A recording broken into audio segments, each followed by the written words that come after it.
Selamat datang di Mata Ojan Channel. Jangan lupa like dan subscribe karena subscribe itu gratis. Terima kasih. Kita masuk ke ceritanya. Alia memejamkan mata sejenak, membiarkan semilir angin pegunungan meniup pelan rambutnya yang terurai dari ikatannya. Aroma pinus dan tanah lembab menyeruak ke hidungnya, menyatu dengan udara tipis yang membuat napas terasa lebih ringan. Di hadapannya terbentang lautan awan yang menari-nari, dan langit biru muda yang mulai bergradasi jingga. Matanya tak bisa berhenti menatap, dan tangannya tak bisa diam. Satu tarikan pensil, satu guratan arsir, satu lekuk awan yang dibuat seolah hidup di kertas.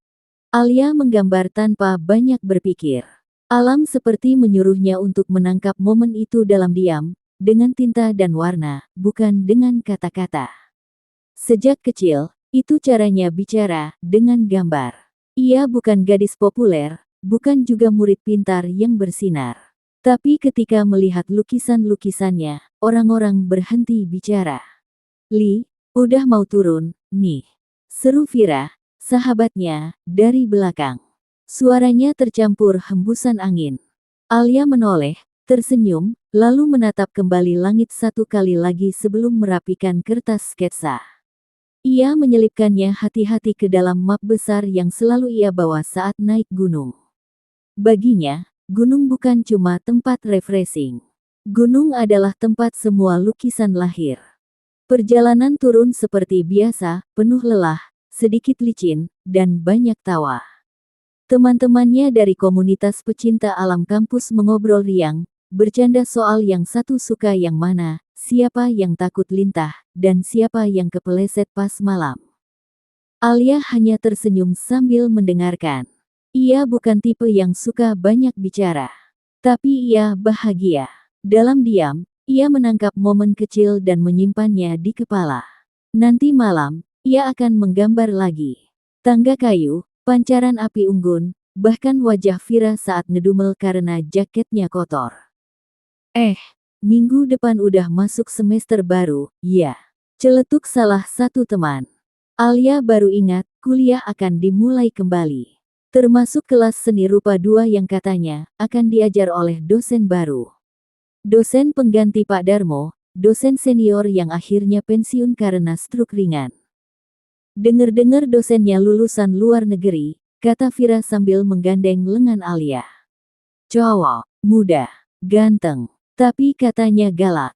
Alia hanya nyengir. Baginya, selama bisa tetap menggambar dan punya waktu naik gunung sesekali, semua dosen pasti bisa ditoleransi.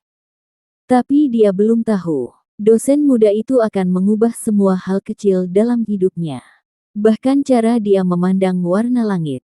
Hari pertama kuliah semester baru. Suasana kampus ramai seperti pasar pagi. Mahasiswa mondar-mandir dengan map, kanvas, dan tas besar-besar yang isinya entah apa saja. Beberapa wajah sumringah karena ketemu gebetan lama. Beberapa lagi kelihatan kaget karena lihat nilai semester kemarin belum keluar juga. Alia datang agak mepet waktu. Seperti biasa, dia membawa map besar berisi sketsa-sketsanya, dan satu tumbler teh hangat yang selalu menemaninya. Wajahnya masih ngantuk, rambut dikuncir seadanya. Tapi langkahnya ringan. "Li, sini, sini." Vira melambai dari bangku dekat jendela kelas. Di sebelahnya duduk dua teman mereka, Yolan dan Dika, yang dari awal kuliah kayak udah langganan jadi couple diam-diam kampus seni. Alia duduk dan ikut celingak-celinguk. "Pak Darmo beneran pensiun, ya?" bisik Alia sambil merapikan kertas gambarnya. "Bener.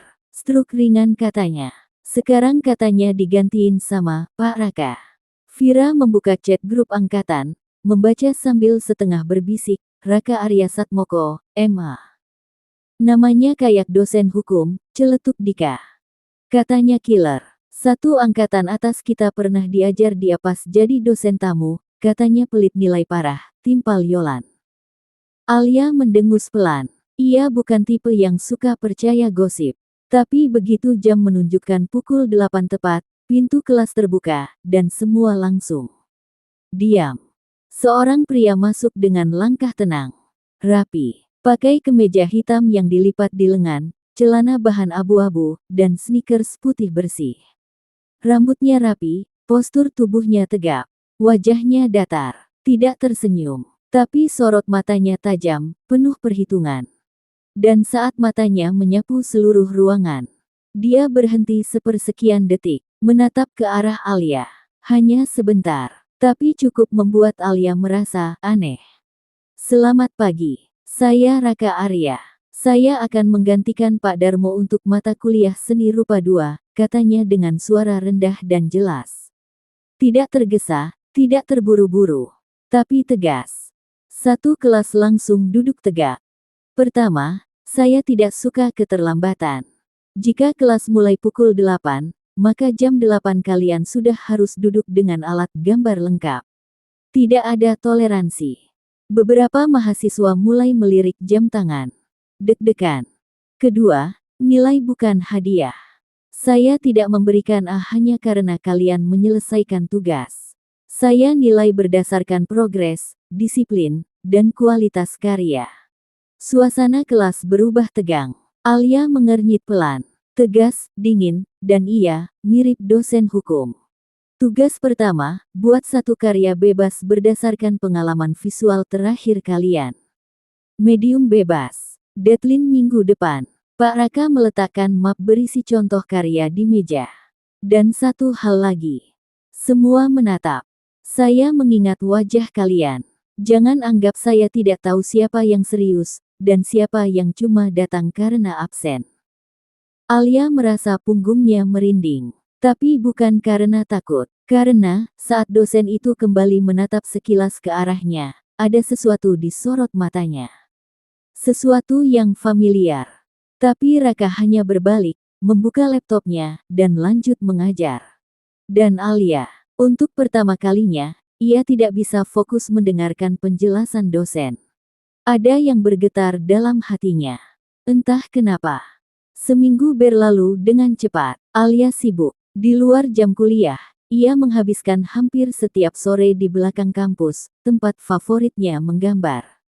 Kali ini ia membawa semua hal yang ia lihat saat mendaki, kabut tipis, sinar matahari pagi, dan sepasang kaki kecil yang berdiri di tepi jurang. Tapi ia buat dalam gaya semi-eksperimental, paduan cat air dan arang kering. Ia yakin lukisan itu punya rasa. Ia yakin setidaknya cukup untuk, ya, dapat A- minimal. Udah dikumpulin, Li. Vira mendekat sambil mengipas wajah pakai kertas bekas. Udah, tadi pagi. Deg-degan banget. Kamu tahu nggak, dia tuh jalan keliling meja sambil pegang pulpen. Lihat karya satu-satu, terus cuma bilang, oke, atau perlu diperbaiki. Nggak ada ekspresi. Alia menarik napas. Tapi dia lama di meja aku. Kayaknya dia nontonin detailnya. Wah, sinyal bagus dong. Vira nyengir jahil. Ya enggak juga. Bisa jadi dia bingung, apaan nih cewek gambar kaki doang di jurang. Mereka tertawa kecil, lalu bubar ke kelas masing-masing. Hari pengembalian tugas datang. Suasana kelas dingin, dan bukan karena AC. Semua mahasiswa duduk diam, menunggu giliran dipanggil. Vira Anindita, B-. Dika Pramudia, B-. Yolan Natasha, B-. Semua mulai saling pandang. Seragam banget, kayak nilai massal. Alia Putri. Alia maju. Jantungnya berdetak tak beraturan. Tangannya sedikit berkeringat saat menerima lembaran tugas yang sudah diberi nilai B. Tulisan itu terpampang rapi di pojok kanan atas. Tidak ada catatan. Tidak ada komentar. Hanya cap, diterima, dan tanda tangan kecil Pak Raka. Alia kembali ke tempat duduknya dalam diam.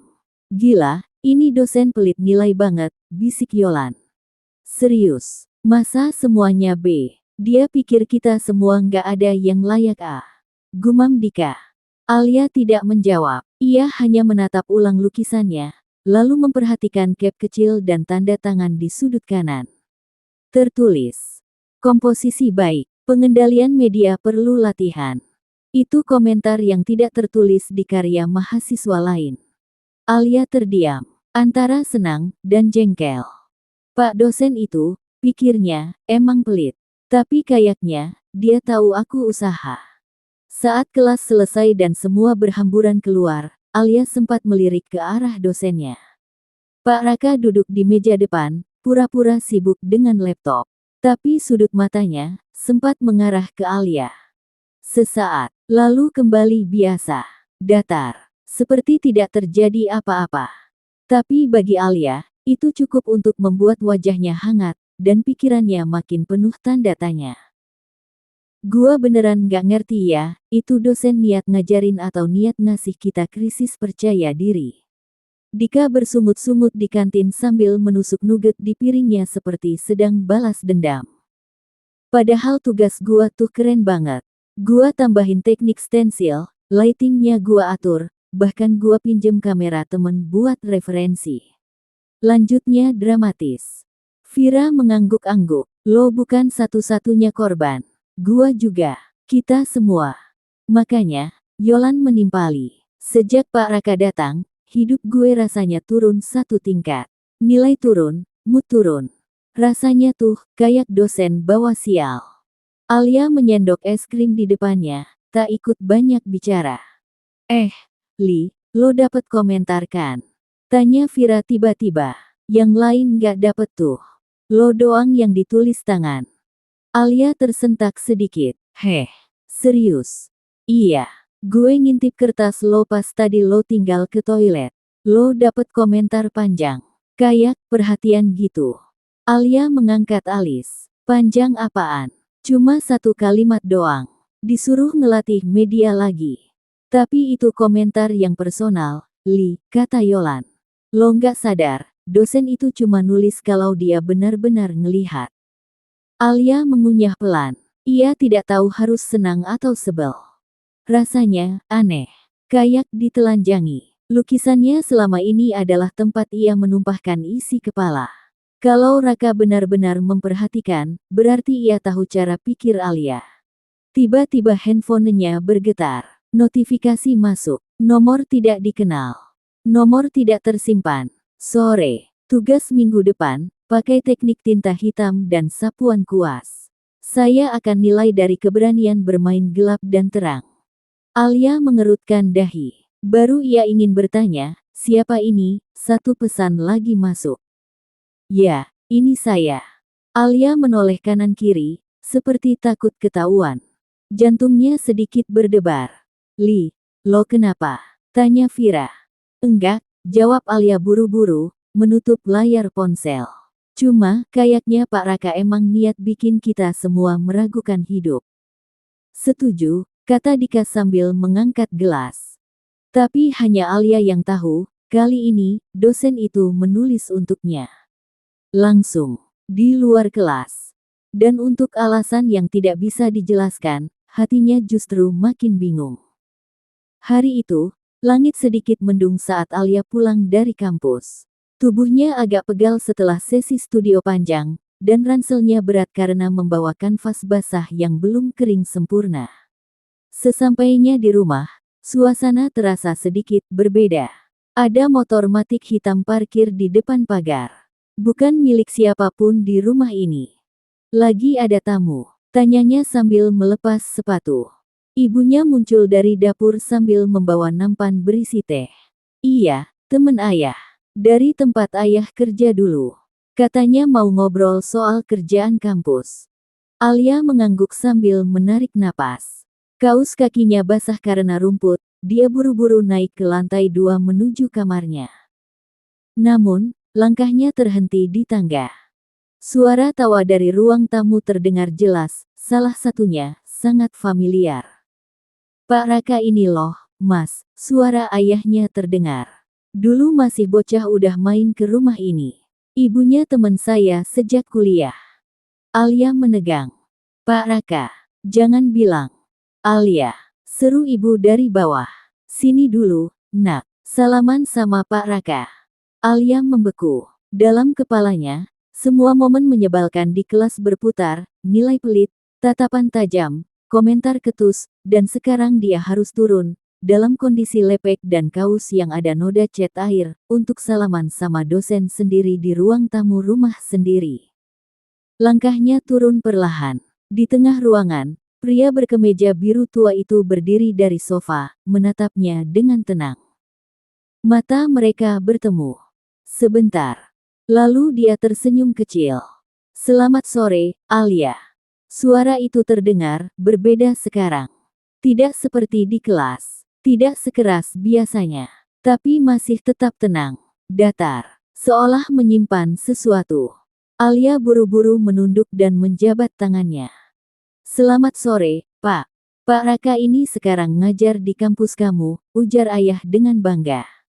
Ternyata dunia sempit, ya. Raka mengangguk pelan. "Saya sudah lihat Alia di kelas. Mahasiswi yang unik." Alia ingin protes. Unik itu apa maksudnya? Tapi dia hanya tersenyum kaku dan mundur satu langkah. "Wah, berarti kalian udah saling kenal dong?" tanya ibu. Alia hanya bisa memaksakan senyum. Raka hanya menatapnya sebentar, lalu menyesap tehnya pelan. Sejak kejadian semalam, Alia tidak bisa fokus. Ia masih kesal, bukan cuma karena Pak Raka tiba-tiba muncul di rumahnya tanpa permisi, tapi juga karena pria itu bisa-bisanya bersikap seolah tak terjadi apa-apa. Hari ini di kampus, Pak Raka bahkan tak menoleh sedikit pun ke arahnya. Datar, kaku, dan tetap menyebalkan seperti biasa. "Gila, nilai gue anjlok," keluh Lani, sahabatnya, sambil menunjukkan hasil tugas yang dinilai Pak Raka. Alia cuma mengangguk malas, matanya menatap kosong ke halaman kampus. Tapi saat itulah notifikasi masuk ke HP-nya. Pesan dari nomor tak dikenal.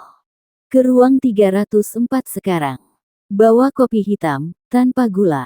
Ketuk 2 kali. Jangan telat." Alia mengerutkan dahi. Nomor ini tidak dikenal. Siapa ya ini? Balasan masuk cepat sekali. "Jangan tanya banyak. Saya tunggu." Ia melirik jam. Sudah hampir jam 5 sore. Ruang 304 itu letaknya di lantai 3, pojok, dan, seingatnya, jarang sekali dipakai. Suasananya sepi dan sedikit creepy. Alia nyaris mengabaikan pesan itu, tapi rasa penasaran menekannya. Mungkin ini jebakan teman, atau senior iseng. Tapi kalau ini dari Pak Raka. Dengan berat hati, ia berjalan ke kantin, membeli kopi hitam, lalu menaiki tangga menuju lantai 3. Lorongnya sunyi dan lampunya berkedip-kedip, membuat suasana makin tidak enak. Ia berdiri di depan pintu 304, mengetuk 2 kali, sesuai instruksi. Tidak ada sahutan. "Pak," panggilnya pelan. "Ini saya, Alia." Tetap sunyi. Ponselnya kembali bergetar. "Duduk dulu sebentar. Saya hampir sampai. Jangan pergi." Alia menuruti, walau perasaannya makin tak nyaman. Ia duduk di bangku panjang di seberang ruangan. Sepi. Bahkan suara kipas angin pun tidak ada. 5 menit, lalu 10 menit. Tiba-tiba terdengar suara notifikasi lagi. Lihat ke atas pintu. Alia berdiri perlahan dan mendongak. Ada secarik kertas ditempel di atas kusen pintu, entah sejak kapan. "Terima kasih atas kopinya. Kamu cukup patuh ternyata." Wajah tersenyum Mata Alia membelalak. Ia langsung berdiri. "Kamu gila ya?" teriaknya, walau tak ada siapa-siapa di sana. Ponselnya bunyi sekali lagi. "Tenang. Itu cuma ujian kecil. Kamu lulus." Alia menggertakkan giginya.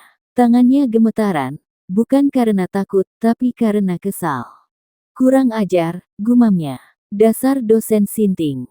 Sore itu, Alia pulang dengan perasaan makin jengkel. Bukannya makin kenal, justru makin tidak paham apa sebenarnya yang dipikirkan Pak Raka. Kenapa dia terus muncul di hidupnya, seenaknya. Yang pasti, satu hal jelas, ia tidak suka pria itu. Sama sekali tidak. Tapi kenapa? Wajahnya tetap muncul di kepala Alia sampai malam. Hari itu Alia menghabiskan waktunya di studio kampus. Ia duduk di depan kanvas besar, menatap coretan warna yang belum jelas bentuknya. Tangannya sempat bergerak menggambar, tapi pikirannya tidak benar-benar di sana. Tentu saja, pikirannya masih pada kejadian kemarin. Pesan misterius, ruangan kosong, secarik kertas di kusen pintu.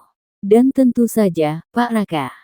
Apa dosen satu itu nggak ada kerjaan lain selain ngerjain mahasiswinya sendiri? Gerutunya pelan, mengganti kuas. Pintu studio terbuka tiba-tiba. Alia sontak menoleh. Langkah kaki yang masuk sangat ia kenali. Pak Raka. Tanpa ragu, pria itu berjalan ke dalam dan berdiri di belakangnya, menatap lukisan setengah jadi milik Alia. Tangan di saku celana, wajah tetap datar, khas dirinya. Kamu belum selesai juga, tanyanya ringan. Bapak ngapain ke sini? Balas Alia cepat, tanpa basa-basi. Menilai karya mahasiswa. Itu tugas saya, kan? Alia mendesah keras, lalu berdiri dan menatap pria itu. Kalau mau menilai, nilai saja. Nggak usah muter-muter ngajak main detektif kayak kemarin. Pak Raka menaikkan sebelah alisnya. Kamu marah. Menurut Bapak. Mereka bertatapan sejenak. Alia merasa dadanya panas. Dia ingin marah, tapi tidak bisa meneriakkan semuanya. Ia tahu posisi dirinya. Mahasiswi. Sedangkan pria itu, dosennya sendiri. Tapi dia juga tidak mau terlihat lemah. Bapak itu aneh. Lanjut Alia, kini nada suaranya menurun, tapi tetap tajam. Kadang muncul kayak bayangan, kadang kayak nggak kenal. Kalau punya masalah sama saya, bilang. Kalau nggak suka, nilai saja secukupnya. Saya bukan boneka yang bisa diatur seenaknya. Pak Raka menatapnya lebih lama kali ini. Tatapan yang berbeda. Tapi akhirnya ia hanya berkata, kamu cukup berani, Alia. Itu bagus. Lalu tanpa berkata apa-apa lagi, dia berbalik dan keluar dari ruangan. Alia membeku di tempatnya. Entah kenapa, ucapan singkat itu membuat jantungnya berdetak lebih keras. Ia menggigit bibir, berusaha tidak terbawa emosi. Namun ketika ia kembali menatap lukisannya, matanya membulat. Di pojok bawah kanvas, seseorang menambahkan goresan kecil. Sebuah tulisan tipis dengan cat hitam. Rasa marah itu, bahan bakar yang bagus untuk seni, R. Alia langsung mengambil kuas dan menimpanya dengan cat putih. Dasar gila. Tapi sudut bibirnya sedikit terangkat. Sangat sedikit. Besok kelas pengamatan warna di alam. Kumpul di pelataran kampus jam 5 pagi. Jangan telat. Pengumuman dari dosen seni rupa luar ruang itu disampaikan singkat lewat grup chat. Alia menghela napas panjang. Ia sebenarnya menyukai kegiatan luar ruang, apalagi kalau menyangkut alam. Tapi, semenjak tahu si dosen pelit nilai itu ikut juga, semangatnya agak ciut. Dan benar saja. Pagi itu, ketika ia datang dengan rambut dikuncir dan tas ransel besar di punggung, sosok pertama yang ia lihat berdiri di dekat mobil kampus adalah Pak Raka. Dengan jaket gunung hitam, sepatu hiking, dan ekspresi wajah dingin yang tidak berubah meski embun pagi menempel di alisnya. Pagi, sapa dosen lain yang menyambut mahasiswa. Alia hanya mengangguk. Ia menurunkan tas dan berdiri di barisan belakang. Tapi tetap saja, pandangannya terseret ke arah pria itu. Aneh. Tidak ada kertas. Tidak ada pesan. Tidak ada lirikan iseng. Tapi justru itu yang membuat Alia jadi waspada. Perjalanan ke kaki gunung memakan waktu hampir 2 jam. Sesampainya di sana, udara sejuk langsung menyambut mereka. Para mahasiswa dibagi dalam kelompok kecil untuk menggambar lanskap. Kelompok 1 ke arah barat, 2 ke timur, 3 ke puncak bukit kecil, kata dosen koordinator sambil menunjuk. Alia berada di kelompok 3. Dan tebak siapa yang ditugaskan mendampingi kelompok 3. Ya. Pak Raka. Ah, sial, desa Alia dalam hati. Perjalanan ke bukit cukup melelahkan. Beberapa mahasiswa mulai mengeluh, tapi Alia tidak. Ia justru terbiasa, mendaki gunung adalah hobinya. Tanpa sadar, ia jadi yang paling depan. Hobi mendaki? Tanya suara berat di belakangnya. Alia menoleh. Pak Raka. Dikit, jawabnya pendek. Kaki kamu lebih ringan dari yang saya kira. Karena Bapak selalu nilai saya berat. Balasnya sinis. Pak Raka tertawa. Pendek, tapi nyata. Itu pertama kalinya Alia mendengar dosen itu tertawa. Bukan. Karena kamu selalu menahan diri di kelas. Padahal kamu bisa lebih dari itu. Alia terdiam. Ucapannya terlalu personal. Mereka tiba di puncak bukit. Angin menyambut, membawa bau rumput basah dan kabut yang pelan-pelan memudar. Mahasiswa lain langsung mencari posisi untuk menggambar. Tapi Alia masih berdiri. Ia menoleh lagi ke Pak Raka, kali ini dengan ekspresi heran. Kenapa Bapak ngomong gitu? Pak Raka menatap jauh ke arah lembah. Karena saya lihat kamu. Bukan cuma tugas kamu. Alia tidak tahu harus menjawab apa.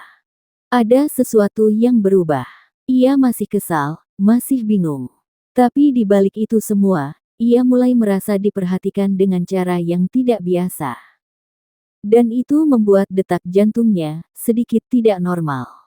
Langit tiba-tiba menggelap, mendung menggulung cepat seperti gulungan tinta hitam yang ditumpahkan ke atas kanvas langit. Alia baru saja selesai membuat sketsa pertama saat tetes hujan pertama jatuh ke kertasnya. Hujan, teriak salah satu mahasiswa. Kelompok langsung bergerak panik. Beberapa buru-buru memasukkan peralatan gambar ke dalam tas. Namun sebelum semua sempat turun ke perkemahan, hujan mengguyur deras, seolah langit marah. Cari tempat berteduh, seru Pak Raka. Semua berpencar. Alia yang tadi berjalan ke sisi barat bukit untuk mencari sudut pandang unik, kini kebingungan mencari jalan kembali. Kabut mulai turun, dan rintik hujan menyamarkan arah. Pak Raka, panggilnya. Tapi hanya suara hujan yang menjawab. Ia mulai menuruni jalur setapak, sepatu hikingnya tergelincir sedikit di batu licin. Tangannya meraba pohon terdekat. Jantungnya berdegup cepat, bukan karena takut, tapi karena ia sadar dirinya sendirian. Alia. Suara berat itu akhirnya terdengar, dari balik semak. Alia menoleh cepat, dan melihat sosok pria itu berjalan ke arahnya sambil menutupi kepala dengan map sketsa. Jaketnya sudah basah, tapi matanya masih fokus. Kenapa kamu ke sini? Tanyanya cepat. Aku cari sudut gambar, tapi... Ke sini. Pak Raka menarik tangan Alia pelan. Ada gubuk kecil di bawah. Benar saja, setelah menuruni jalur sempit, mereka sampai di sebuah bangunan kayu tua, mungkin milik warga atau pendaki lama. Atapnya bocor di sana-sini, tapi cukup untuk berteduh dari hujan deras. Mereka masuk dan duduk bersisian. Hujan memukul atap dengan keras, seperti alunan drum yang tidak beraturan. Alia diam, basah, kedinginan, dan duduk terlalu dekat dengan orang yang selama ini hanya ia benci dalam diam. Bisa lebih mundur dikit, bisiknya, kesal. Kalau saya mundur lagi, saya duduk di luar, Nona Alia, balas Pak Raka, suaranya tenang tapi nadanya seperti menahan tawa. Alia memalingkan wajah, tapi pipinya mulai memerah. Entah karena suhu, atau karena jarak di antara mereka terlalu tipis. Bapak ini terlalu santai, ya. Kalau saya panik, kamu makin bingung. Kalau kamu bingung, saya repot. Alia mendelik, tapi diam-diam merasa aman. Bapak gak takut digosipin mahasiswa. Sudah biasa, jawab Pak Raka santai. Mereka juga sudah biasa ngira-ngira siapa yang saya suka. Alia menoleh cepat. Apa? Pak Raka tidak menjawab. Ia hanya menatap keluar, ke arah hujan yang mulai mereda. Alia menggigit bibir. Suasana di dalam gubuk kecil itu terasa aneh. Canggung. Tapi juga hangat. Dan untuk pertama kalinya, ia tidak lagi terlalu membenci kehadiran pria itu. Sudah seminggu sejak pendakian, dan suasana kampus kembali seperti biasa. Alia duduk di bangku taman dekat gedung fakultas sambil menggambar di iPad-nya. Tapi sejak hari itu di gubuk, ada satu hal yang tidak bisa ia tolak, bayangan Pak Raka muncul sesekali tanpa diundang. Bukan karena suka. Alia yakin itu. Mungkin karena rasa penasaran. Atau, entahlah. Kamu tahu nggak? Bisik Tiwi, teman sekelasnya yang duduk di samping. Tadi aku lihat Pak Raka ngobrol lama banget sama Mbak Lila.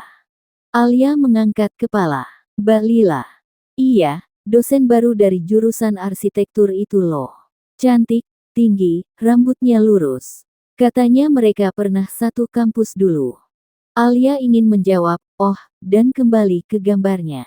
Tapi kenapa tangannya tiba-tiba kehilangan fokus? Sketsa garis jadi miring, dan jantungnya ikut tak karuan. Terus kenapa? Tanyanya setenang mungkin. Tiwi menatap Alia, lalu menyenggol pundaknya. Loh, kamu cemburu ya? Apa sih? Enggak, dia dosen. Masa aku, ya ampun. Tiwi, Alia memukul pelan bahu temannya. Tapi pipinya memanas. Alia berdiri dan cepat-cepat berjalan pergi. Ia benci dibaca seperti itu. Ia bahkan tidak yakin dengan perasaannya sendiri. Tapi yang jelas, ia tidak suka saat membayangkan Pak Raka tersenyum ke wanita lain. Saat masuk ke gedung fakultas, matanya langsung tertuju ke lorong dekat ruang dosen. Dan di sana, seperti yang Tiwi bilang, Pak Raka sedang berdiri bersama seorang wanita cantik berblazer biru. Mereka tampak tertawa kecil. Dan ekspresi Pak Raka berbeda. Lebih santai, lebih terbuka. Alia menunduk dan mempercepat langkah. Namun tepat saat ia melewati mereka, suara Pak Raka terdengar. Alia. Langkahnya berhenti. Ia menoleh pelan. Ya, Pak, laporan tugas gambar pendakian udah kamu kumpulkan. Alia mengangguk. Sudah, kemarin sore. Oke. Saya nilai nanti malam. Senyumnya tipis. Tapi ada sesuatu di sorot matanya yang seperti ingin bertanya. Tapi tertahan, wanita di sampingnya melirik Alia sekilas. Lalu kembali tersenyum pada Pak Raka. Saya tunggu di dalam ya. Alia menatap punggung wanita itu. Lalu kembali menatap Pak Raka. Maaf, saya buru-buru, Pak. Ia cepat-cepat pergi tanpa menunggu jawaban. Tapi hatinya berdebar tak karuan. Bukan karena suka. Karena kesal, karena gelisah, dan karena ia tidak tahu sejak kapan sosok dingin itu mulai memengaruhinya seperti ini. Hari Minggu seharusnya jadi waktu santai. Alia baru saja menyelesaikan tugas gambar arsitekturnya yang menguras otak, ketika ibunya masuk ke kamar sambil menenteng handuk dan baju. Loh, kenapa, Bu? Tanya Alia curiga. Cepat mandi, pakai baju yang rapi, ya. Ada yang mau datang, jawab ibunya sambil tersenyum, aneh. Terlalu ramah. Alia memicingkan mata. Siapa? Pokoknya orang penting. Udah, jangan banyak tanya, potong ibunya sambil membuka tirai kamar lebar-lebar, membuat cahaya siang menamparkan wajah Alia. Dengan malas, Alia menurut. Sambil menyikat gigi, ia berpikir keras. Jangan-jangan ada tamu keluarga. Atau mungkin tetangga yang bawa lamaran buat kakaknya. Setelah mandi dan memakai baju yang lebih layak dari biasanya, dress putih dengan cardigan abu yang jarang dia sentuh, Alia turun ke ruang tamu. Dan jantungnya langsung ambyar. Duduk di sofa rumahnya, dengan tenang dan penuh sopan, adalah Pak Raka, dosen killer kampusnya, yang sangat ia hindari sejak kejadian makan siang waktu itu. Bersama dua orang tua yang tampak terhormat, ayah dan ibu Pak Raka. Alia hampir ingin berbalik naik ke lantai 2 lagi, tapi ibunya sudah mendorongnya untuk duduk. Nah, ini dia Alianya, kata ibunya semangat. Selamat siang, Alia. Suara Pak Raka terdengar datar tapi ramah. Sangat sopan. Alia membalas dengan senyum kaku dan duduk seperti robot. Hatinya berkecamuk. Kenapa dia bisa ada di sini? Tak butuh waktu lama sebelum pembicaraan langsung mengarah ke hal serius. Kami ke sini untuk silaturahmi, dan juga membicarakan soal perjodohan, kata ayah Pak Raka kalem. Raka bilang dia mengenal Alia cukup baik sebagai mahasiswa. Alia menoleh pelan ke arah dosennya. Matanya menatap kosong. Bapak bercanda, kan? Ibunya menepuk tangannya pelan. Tenang, Nak, ini cuma pembicaraan awal. Kalau belum siap, juga gak apa-apa. Alia menarik napas. Saya belum terpikir buat menikah. Saya masih fokus kuliah, bahkan mau lanjut S2 nanti. Pak Raka menatapnya tenang. Gak masalah. Aku juga gak maksa. Kalau kamu memang mau lanjut S2, aku siap dukung dan bantu biayai. Alia benar-benar bingung. Ini bukan seperti naskah drama kampus. Ini nyata. Ayahnya tertawa kecil. Gak usah stres. Kalau memang masih ragu, bisa dipikirin. Gak harus sekarang. Tapi kalau kamu oke, ya tinggal bilang. Kita langsung lanjut aja. Alia hanya bisa menunduk. Rasa bingung, kesal, dan jengkel terhadap pria yang dulu ia anggap menyebalkan, sekarang berubah jadi rumit. Kenapa dia harus datang ke rumahku? Kenapa dia terlihat yakin? Alia menatap keluar jendela. Mendung menggantung di langit sore itu. Dan hatinya pun ikut menggantung, antara menolak atau diam-diam mulai mempertimbangkan. Sejak tamu itu pulang, rumah Alia mendadak terasa kosong tapi sesak. Ibunya masih sibuk menyimpan gelas dan piring kue, seolah tadi bukan momen yang mengubah hidup anaknya. Ayahnya justru menyalakan TV dan menonton berita seperti biasa, seolah tak terjadi apa-apa. Sementara Alia masih duduk di meja makan, memandangi cangkir teh yang airnya sudah dingin. Tangannya mengepal, lalu terkulai. Kenapa harus dia? Gumamnya. Pak Raka, dosen yang selalu bikin dia kesal. Yang pelit nilai, yang selalu mengkritik gambar arsiteknya tanpa senyum. Yang bahkan enggan membalas senyum pertamanya waktu jadi mahasiswa baru. Sekarang datang ke rumah melamar. Alia memutar kepala pelan, menatap ibunya yang lewat sambil membawa taplak meja. Bu, ibu serius tahu soal ini dari kapan? Tanyanya. Ibunya berhenti, tersenyum sejenak. Baru minggu lalu, pas ayahmu ditelepon dari pihak keluarga Pak Raka. Mereka tahu kamu anaknya Pak Guntur, dosen lama itu. Alia terdiam. Jadi, cuma karena ayah dosen. Enggak juga, katanya. Raka memang udah memperhatikan kamu dari semester awal, jawab ibunya santai. Perhatian. Alia tertawa pendek. Yang benar saja, perhatian gimana? Yang suka ngasih revisi 10 kali. Ibunya hanya tersenyum. Kadang, perhatian orang nggak selalu muncul lewat pujian. Bisa jadi, dia justru memperhatikan karena dia tahu kamu punya potensi. Alia bangkit dari kursi, masuk ke kamarnya dengan kepala penuh pertanyaan. Kenapa pria itu tidak pernah menunjukkan tanda-tanda suka? Kenapa sekarang tiba-tiba muncul di rumah bersama keluarganya? Dan, kenapa dia malah bilang siap membiayai S2? Malamnya, Alia membuka laptop. Rencana gambar untuk proyek akhir belum selesai. Tapi pikirannya sudah kemana-mana. Bunyi notifikasi email membuatnya melirik layar. Dari Raka Adiwangsa. Subjek, tidak perlu dijawab. Alia. Terima kasih sudah mau menyambut kami hari ini. Aku tahu kamu belum siap. Tidak apa-apa. Aku hanya ingin kamu tahu, aku tidak terburu-buru. Aku juga tidak ingin kamu memilih karena terpaksa. Tapi jika nanti kamu berubah pikiran, kamu tahu di mana mencariku. Salam, R.A. Alia membaca email itu 3 kali. Tidak ada tekanan. Tidak ada paksaan. Bahkan tak ada ajakan bertemu lagi. Hanya kehadiran. Dan entah kenapa, kalimat terakhir membuat dadanya terasa aneh. Kamu tahu di mana mencariku. Kenapa dia seperti yakin Alia akan datang?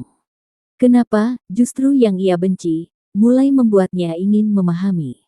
Hari-hari setelah kedatangan Pak Raka dan keluarganya jadi penuh diam dan pikiran sendiri. Alia masih berangkat kuliah seperti biasa. Tapi kini, setiap melihat sosok dosen yang dulu selalu ia hindari, hatinya malah bereaksi aneh. Berdebar, kesal, bingung, kadang senyum sendiri, kadang ingin marah. Dan parahnya, setiap bertemu di lorong kampus, Pak Raka justru bersikap seperti biasa. Datar, formal, seperti tidak terjadi apa-apa. Al, bisik Livia, sahabat Alia saat mereka sedang mengerjakan tugas kelompok di studio kampus. Beneran yaitu dosen kamu yang ngelamar ke rumah? Alia mendelik. Siapa yang cerita? Bu Narti, ibunya Lani. Katanya ada yang lihat mobil Pajero hitam berhenti depan rumah kamu minggu lalu. Terus yang keluar, siapa lagi kalau bukan Pak Raka? Alia memejamkan mata, mendesah keras. Jangan bilang-bilang, ya, aku juga nggak ngerti kenapa bisa gitu. Tiba-tiba aja datang. Livia tersenyum geli. Tapi serius, Al, kamu beruntung. Dia itu tajir, dosen, masih muda, dan menyebalkan, potong Alia. Tapi ganteng. Alia pura-pura sibuk menggambar ulang denah rumah yang diminta dosennya minggu lalu. Tapi pikirannya sudah kemana-mana. Kenapa sih cowok itu nggak bisa hilang dari pikirannya? Kenapa juga, pas Raka jalan ke arah tangga tadi pagi, Alia malah tanpa sadar ikut memperhatikan langkahnya. Padahal dia nggak suka. Nggak suka. Tapi, kenapa? Sore hari, saat Alia pulang, hujan turun deras. Ia lupa bawa jas hujan, dan halte kampus mulai penuh. Sambil berdiri menunggu ojek online, tiba-tiba sebuah payung besar terbuka di sampingnya. Suara yang sangat ia kenal berkata pelan, jalan ke arah parkiran. Saya antar pulang. Alia menoleh. Pak Raka. Saya juga mau pulang, jawabnya tenang. Kebetulan arah kita sama. Alia ragu, tapi hujan terlalu deras, dan ojek online terus membatalkan pesanannya. Akhirnya, ia mengangguk pelan. Di dalam mobil, keduanya diam cukup lama. Hanya suara wiper dan hujan yang mengisi udara. Sampai akhirnya Alia tak tahan dan bertanya lirih, kenapa saya, Pak? Raka meliriknya sejenak. Karena kamu beda. Beda gimana? Karena kamu selalu melawan kalau merasa benar. Tapi tetap mau belajar. Karena kamu keras kepala, tapi hatimu nggak dingin. Karena saya sering nunggu kamu protes setiap nilai keluar. Alia menunduk. Dan saya tahu kamu belum suka saya. Nggak masalah, lanjut Raka. Tapi saya percaya, rasa itu bisa tumbuh. Saya bersedia menunggu. Alia turun dari mobil dengan jantung berdetak kacau. Hatinya bilang jangan terlalu dekat. Tapi pikirannya mulai mengingat ucapan pria itu satu persatu. Saya bersedia menunggu. Dan entah kenapa, kata-kata itu hangat sekali. 3 hari setelah kejadian hujan dan mobil Pak Raka itu, Alia masih merasa pikirannya tidak utuh. Setiap pulang kuliah, ia jadi sering termenung. Mengingat semua sikap Pak Raka yang tiba-tiba terasa, bukan seperti dosen, tapi seperti seseorang yang benar-benar ingin hadir dalam hidupnya. Namun, hidup memang tidak pernah memberi tenang terlalu lama. Hari itu, saat ia sedang membantu ibunya menyiapkan dagangan untuk besok pagi, sebuah motor berhenti di depan rumah. Alia yang membuka pintu. Dan dunianya seolah berhenti bergerak. Assalamualaikum. Suaranya dalam. Tetap sama seperti dulu. Randy. Mantan pacar yang pergi 2 tahun lalu tanpa kabar. Yang dulunya sangat ia percaya. Yang pernah ia tangisi diam-diam selama berminggu-minggu. Kini berdiri di depan pagar rumahnya, dengan jaket yang masih sama, senyum yang dulu membuat Alia percaya bahwa cinta itu nyata. Boleh ngobrol sebentar? Tanya Randy pelan, seperti tahu bahwa dirinya bukan lagi seseorang yang punya tempat. Alia terdiam lama. Alia, suara ibu dari belakang mengagetkannya. Teman lama, Bu, jawab Alia gugup. Bentar aja ya, di luar. Mereka duduk di kursi panjang di teras. Kenapa kamu di sini? Tanya Alia akhirnya. Randy menatapnya dengan mata yang sedikit sayu. Aku baru balik dari luar kota. 3 bulan lalu bapak sakit keras, aku pulang dan dengar kabar dari teman-teman, katanya kamu sekarang kuliah di kampus yang sama dulu kita impikan. Alia hanya menatap lurus ke depan. Tak menjawab. Alia, aku tahu aku salah. Waktu itu aku pergi tiba-tiba, tanpa penjelasan. Tapi aku nggak pernah berhenti mikirin kamu. Alia mengerang pelan, kamu hilang 2 tahun. 2 tahun. Nggak ada kabar, nggak ada kata putus. Aku pikir kamu mati. Randy menunduk. Aku pengecut, aku malu. Tapi sekarang aku mau memperbaiki semuanya. Dia menatap mata Alia. Kalau kamu belum sama siapa-siapa, bisakah aku mulai lagi dari awal? Alia berdiri perlahan. Tangannya mengepal. Sayangnya aku sudah mulai membuka hati untuk orang lain. Walaupun aku juga belum tahu perasaanku sebenarnya. Randy bangkit. Alia, aku masih cinta. Berhenti, potong Alia. Kamu pernah punya waktu, dan kamu buang. Sekarang, aku cuma butuh waktu buat pikirin diriku sendiri. Ia melangkah masuk rumah, menutup pintu, tapi tubuhnya gemetar. Air mata tak tertahan jatuh di pipi. Kenapa kamu datang saat aku mulai tenang? Di kamar, ia menatap layar ponsel. Ada pesan dari Pak Raka, masuk 5 menit lalu. Kalau kamu lagi sibuk, tidak apa-apa. Tapi hari ini saya kepikiran kamu. Jaga kesehatan, Alia. Ia memeluk ponselnya sambil terisak pelan. Kali ini, bukan karena Randy. Tapi karena seseorang yang baru, ternyata lebih tulus dari yang dulu pernah ia perjuangkan mati-matian. Keesokan harinya, Alia tak masuk kuliah. Bukan karena sakit, tapi karena terlalu banyak yang bergumul di dalam kepalanya. Ia duduk di depan meja lukisnya. Kuas diam tak bergerak, warna-warna di kanvas terlihat hambar, seperti hatinya yang sedang penuh abu-abu. Pikirannya melayang ke dua sosok lelaki. Randy, masa lalu yang dulu pernah ia yakini sebagai segalanya. Dan sekarang datang kembali, seolah membawa harapan yang telah lama mati. Pak Raka, masa kini yang perlahan. Menumbuhkan rasa. Diam-diam memperhatikan, menjaga jarak tapi selalu hadir saat dibutuhkan. Dan, tak pernah sekalipun menuntut. Kenapa rasanya sakit banget? Gumam Alia pelan. Ia turun ke dapur, tapi langkahnya berhenti saat mendengar suara ayah dan ibu dari ruang tengah. Alia belakangan kayaknya banyak pikiran, yah, ucap ibunya. Aku takut dia mikirin hal yang bukan-bukan. Ayahnya menjawab pelan, mungkin karena laki-laki itu datang lagi. Randy. Alia membeku di balik tembok. Aku kasihan sama Pak Raka, lanjut ayahnya. Anak itu jelas-jelas serius. Nggak banyak laki-laki yang rela bayar kuliah calon istrinya sebelum resmi menikah. Alia memejamkan mata. Calon istri. Kata-kata itu seperti pukulan. Siangnya, Alia menerima pesan dari Randy. Ia menghapusnya tanpa membaca. Lalu, sore hari, ia menerima voice note dari Pak Raka. Alia, saya tahu kamu sedang bingung. Tapi tidak apa-apa. Saya tidak akan mendesak. Saya hanya ingin kamu tahu, saya di sini. Dan akan tetap di sini kalau kamu membutuhkan teman, pendengar, atau seseorang yang kamu percaya. Suaranya terdengar tulus, lurus, tidak dibuat-buat. Alia menangis lagi. Tapi kali ini, bukan karena luka lama. Melainkan karena dia takut bahagia sendiri. Malamnya, ibu masuk ke kamar membawa sepiring buah. Bu, kalau misalnya Alia nggak mau nikah dulu, ayah sama ibu marah nggak? Ibu tersenyum, duduk di tepi ranjang. Kalau kamu belum siap, ya jangan. Ayah sama ibu cuma mau kamu bahagia.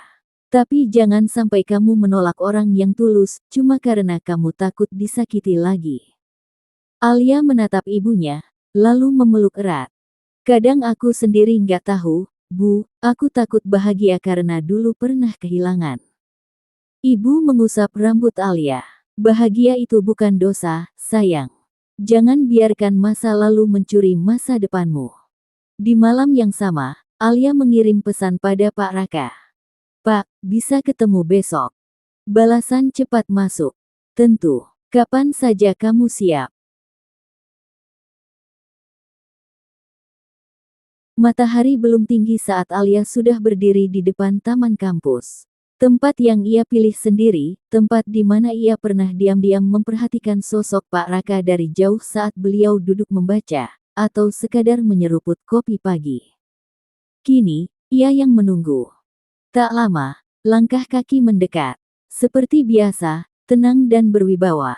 Pak Raka datang dengan kemeja biru muda dan ransel selempang.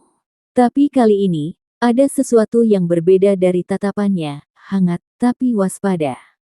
Mungkin karena tahu, hari ini Alia ingin bicara bukan sebagai mahasiswa kepada dosen, melainkan sebagai perempuan kepada seseorang yang mungkin akan menjadi bagian dari masa depannya. Maaf, saya buat Bapak repot, ujar Alia pelan. Pak Raka menggeleng, lalu duduk di bangku taman yang sama. Kamu nggak pernah merepotkan. Hening sesaat. Alia menunduk, lalu berkata lirih, saya bingung, Pak. Saya takut. Terlalu banyak hal yang belum selesai dalam hidup saya. Pak Raka tak memotong. Ia hanya mendengarkan. Randy datang lagi. Masa lalu saya, orang yang pernah saya pikir, akan jadi tujuan akhir.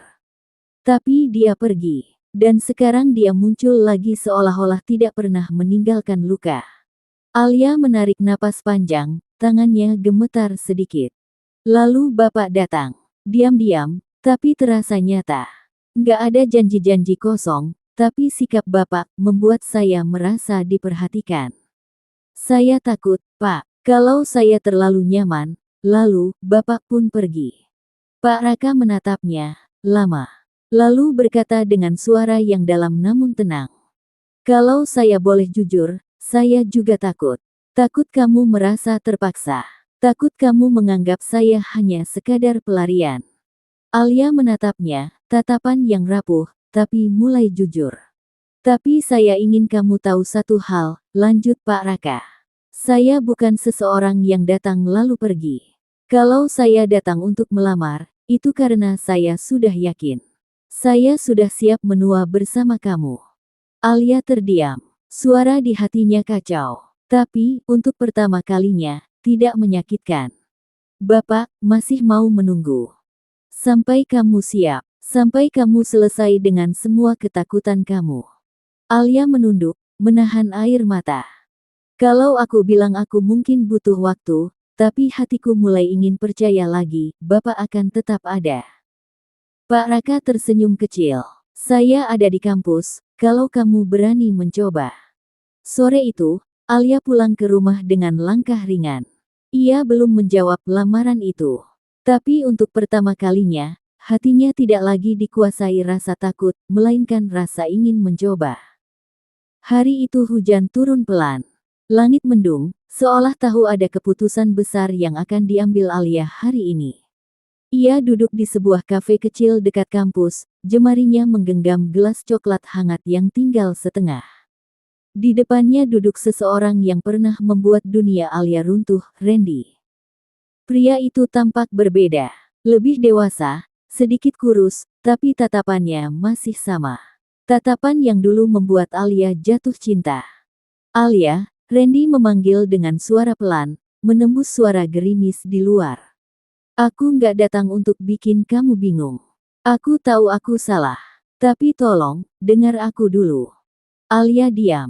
Tidak menyela, tapi juga tidak memberikan senyum seperti dulu. Aku pergi waktu itu karena aku pengecut. Aku takut nggak bisa ngasih kamu masa depan yang layak. Tapi setelah aku pergi, aku malah kehilangan semuanya, termasuk diriku sendiri. Alia mengalihkan pandangannya keluar jendela. Hujan masih sama, tapi dadanya tidak lagi seperti dulu, tidak lagi sesak karena Randy. Aku kesini bukan untuk minta kamu langsung balikan. Aku cuma pengen kamu tahu, perasaanku nggak pernah berubah. Ia menatap Randy, dan dengan suara tenang, Alia menjawab, sayangnya, hatiku yang berubah. Randy terlihat terpukul, tapi Alia melanjutkan, lembut tapi tegas. Dulu, aku pernah nunggu kamu, bahkan setelah kamu pergi tanpa penjelasan.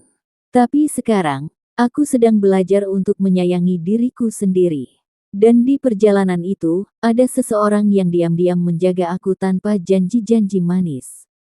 Pak dosen itu, tanya Randy, nyaris berbisik. Alia mengangguk. Dia nggak pernah bilang cinta, tapi dia ada. Bahkan saat aku sedang meragukan semuanya, dia tetap tinggal.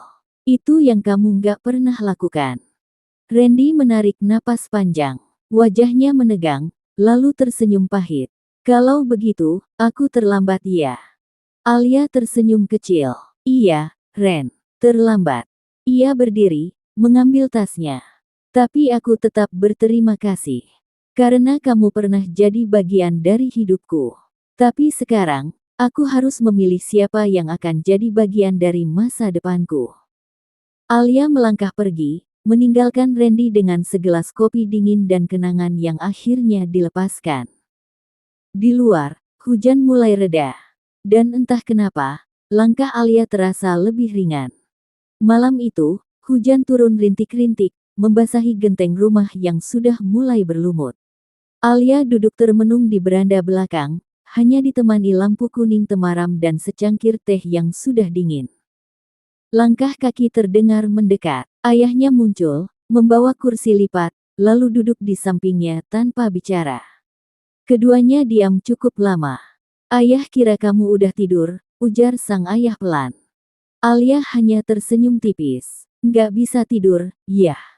Karena dia, tanya ayahnya, tanpa menyebut nama. Alia menunduk, helaan napasnya dalam. Iya, tapi bukan karena dia yang dulu, tapi dia yang sekarang. Ayahnya menoleh, wajahnya penuh perhatian. Pak Raka. Alia mengangguk, tapi masih menatap ke arah hujan. Dia datang baik-baik ke rumah, ngajak bicara sopan, bilang siap nunggu kamu, bahkan bilang mau biayain sekolah kamu. Tapi kamu masih ragu. Alia memejamkan mata sebentar. Bukan nggak menghargai, yah, tapi aku takut. Aku takut aku salah. Aku takut aku bahagia lalu dikecewakan lagi. Kalau begitu, sahut sang ayah, jangan lihat dia sebagai orang sempurna. Lihat dia sebagai manusia biasa yang juga bisa salah. Tapi lihat juga caranya memperlakukan kamu. Apa kamu nyaman? Apa kamu merasa didengar, dihargai? Alia terdiam. Dulu ayah juga nggak yakin pas nikahin ibumu. Tapi dari ketidakyakinan itu, ternyata pelan-pelan kami belajar saling menguatkan. Alia menoleh, menatap ayahnya. Kalau kamu masih butuh waktu, ambil waktumu. Tapi jangan tutup pintu hanya karena takut. Jangan lawan bahagia, kalau dia datang dengan niat baik. Alia menggigit bibirnya. Matanya mulai berkaca. Ayah, bisiknya pelan. Kalau nanti aku bilang iya, ayah bakal tetap ada di sisiku, kan? Sang ayah tersenyum, mengusap kepala Alia penuh sayang. Selalu, dari awal sampai nanti kamu jalan ke pelaminan. Ayah bakal ada. Tangis Alia akhirnya jatuh, pelan dan tenang. Di bawah rintik hujan, ia merasa hatinya sedikit lebih ringan. Sudah seminggu sejak malam itu, Alia mulai kembali ke rutinitas kampus, membawa hatinya yang belum sepenuhnya tenang. Ia belum memberi jawaban pada Pak Raka, tapi kini ada satu hal yang berubah, ia tidak lagi menghindari dosennya itu. Hari-harinya diisi dengan saling menyapa singkat, percakapan canggung di lorong kampus, atau tatapan diam yang bikin jantung Alia berdetak lebih cepat dari biasanya. Tapi belum ada yang benar-benar diucapkan.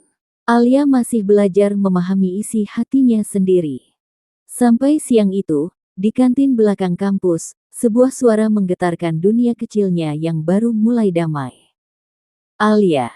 Langkahnya terhenti. Napasnya tercekat. Perlahan ia menoleh. Seseorang berdiri di sana, dengan rambut sedikit lebih panjang, wajah sedikit lebih tirus, tapi sorot mata itu tetap sama. Dingin, lembut, dan menyimpan luka. Ray. Mantan yang dulu ia tinggalkan. Lelaki yang pernah ia cintai, sebelum menghancurkan kepercayaan Alia dengan cara paling menyakitkan. Aku baru balik dari luar kota, dan aku dengar kamu masih di sini. Ray tersenyum tipis. Boleh kita bicara sebentar? Alia menggenggam tali tasnya erat-erat. Dunia seperti berhenti berputar sejenak. Buat apa? Tanyanya pelan. Aku tahu aku salah.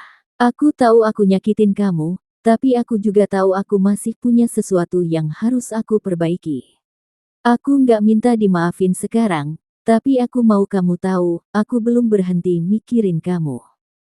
Alia terdiam. Suara Pak Raka terngiang di kepalanya. Suara ayahnya malam itu juga ikut menyelinap ke hatinya. Aku udah beda sekarang, Alia, kata Ray lagi, mendekat sedikit. Dan aku tahu, kamu belum menikah. Jantung Alia mencelos. Ia melangkah mundur. Matanya basah bukan karena rindu, tapi karena luka lama yang terbuka kembali. Ray, sekarang bukan waktunya, gumamnya lirih. Aku bukan Alia yang dulu, dan kamu juga bukan tempat aku pulang. Ia berbalik pergi, menahan air mata, tapi langkahnya semakin cepat. Tapi saat ia menyeberang menuju gedung fakultas, seseorang menunggu di sana. Pak Raka. Ia berdiri tenang, menyandarkan tubuhnya ke dinding, menatap Alia yang kini berjalan ke arahnya dengan napas tersengal. Ada yang datang dari masa lalu ya? Tanyanya pelan, seperti tahu segalanya. Alia menggigit bibir. Iya. Pak Raka menatapnya, dalam. Kalau kamu masih ragu, aku bisa mundur. Alia menggeleng cepat. Jangan. Aku cuma butuh waktu untuk ngerti isi hatiku sendiri. Pak Raka tersenyum. Waktu adalah sesuatu yang aku punya cukup banyak. Jadi, kamu nggak perlu buru-buru.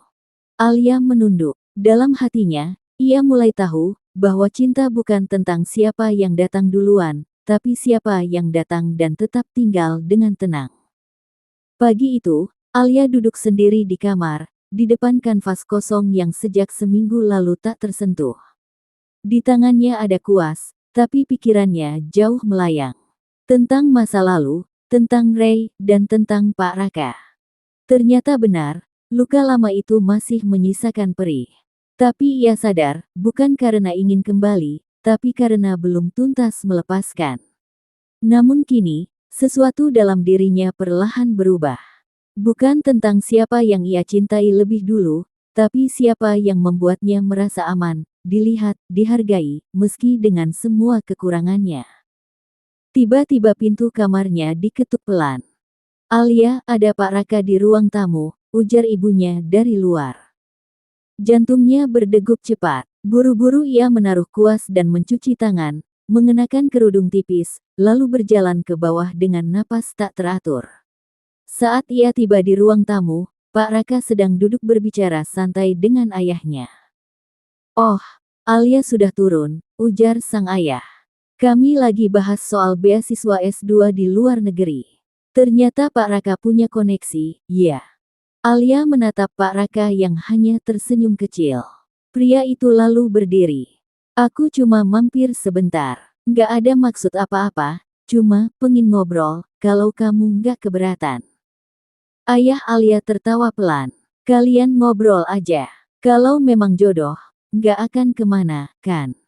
Alia ikut tersenyum canggung.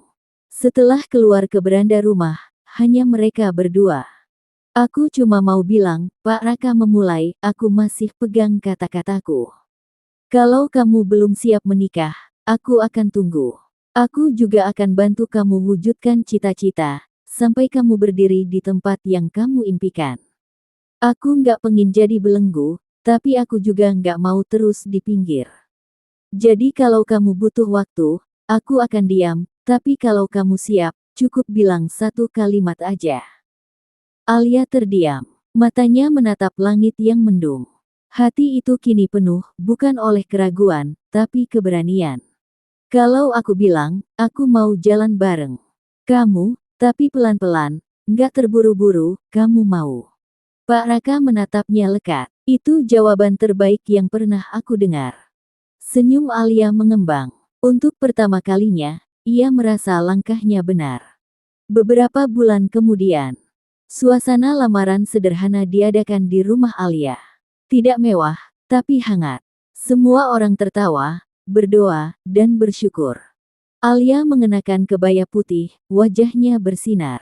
Di sampingnya, Pak Raka duduk tenang, namun matanya menyimpan haru.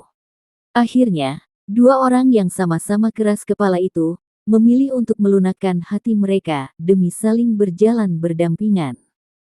Dan pada hari pernikahan mereka nanti, bukan hanya janji yang akan mereka ucapkan, tapi juga sebuah perjalanan baru yang dimulai bukan dari cinta yang menggebu, tapi dari rasa saling memahami dan menghargai.